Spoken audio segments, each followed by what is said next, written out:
দেখেন ভাই, কিভাবে বাঘটা মনের শান্তিতে ঘুমাচ্ছে। এ আবার তাকাচ্ছে।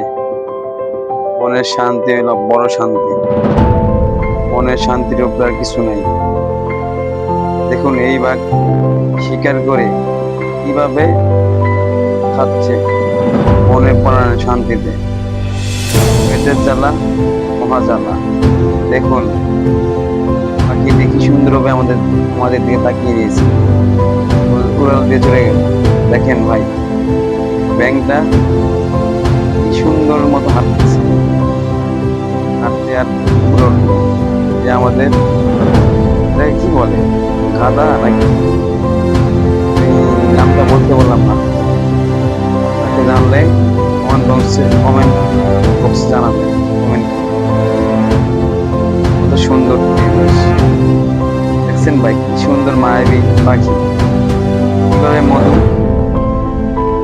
আহরণ করতেছে। দেখছেন কত বড় ঠোঁট পাখিটির। শান্তি দেখলেই শান্তি লাগে আমার। মাশাআল্লাহ, আল্লাহর কত নিয়ামত।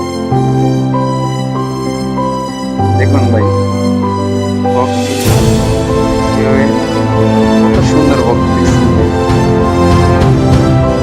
লাল রঙের যেমন ভাল্লুক মামা সমুদ্রে পানি খাচ্ছে, মনে নিয়ে পানি খাচ্ছে। কত যে সুন্দর দৃশ্য, দেখলে মন ভরে যায় শান্তিতে। দেখছেন আমাদের বানর মামা গুলা কিভাবে খাচ্ছে গাছের ডালের উপরে উঠে। এটা তো খুবই শান্তি ভাই, খাবারের উপরে শান্তি নেই। আল্লাহর নিয়ামত। দেখছেন সিংহের বাচ্চাগুলো কিভাবে মায়ের আঁচলের সামনে খেলতেছে, আঁচল নিচে। তারা একদিন বড় হবে, বনের শিকার করবে। আহ, শান্তি, দেখি শান্তি। দেখেন দেখেন বান্ধব ঘুমাচ্ছে, মনের শান্তিতে নদীর পাড়ে ঘুমাচ্ছে আমাদের বান্ধব মামারা। মনের শান্তি ঘুম। দেখছেন এই যে মহিষের দল, একটা মহিষরা দল বেঁধে একসাথে চলাফেরা করে, যাতে কেউ বাঘ সিংহ শিকার করতে না পারে।